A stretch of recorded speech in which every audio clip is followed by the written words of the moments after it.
अस्सलामुअलैकुम। एक्सपोजिट के साथ मैं हूं मदीहा इकबाल। नाजरीन, इसे कहते हैं सर मुंडाते ही ओले पड़े।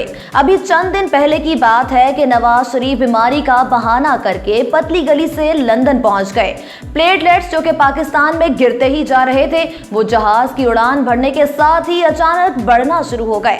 दिसंबर वैसे तो ठंडा महीना है, लेकिन नून लीग वाले खास से गर्म नजर आते हैं, और गर्म हो भी क्यों ना, कप्तान उनकी सारी कोशिशें तो मट्टी में मिला देता है। नवाज शरीफ की लंदन रवानगी के बाद ये बात वैसे तो जुबान ज़द-ए-आम थी कि अब मियां साहब की शादी भी लंदन जाने के लिए पर तोल रही है, लेकिन क्या किया जाए, पापा की नन्ही चिड़िया कैद है, जिसे आजादी का परवाना तो मिल गया, लेकिन नाम एग्जिट कंट्रोल लिस्ट में है, जो कि पापा नवाज के पास जाने में सबसे बड़ी रुकावट है। और जाहिर सी बात है, ईसीएल से नाम नहीं निकलेगा तो काम कैसे होगा।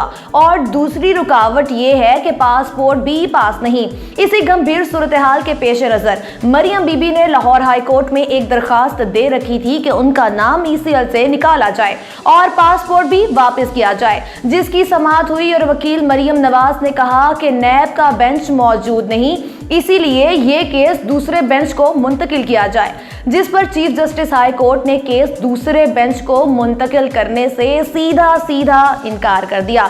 अदालत ने रिमार्क्स देते हुए कहा कि अदालत छुट्टी पर है, पहले समाअत करने वाला बेंच ही इसी केस को सुनेगा।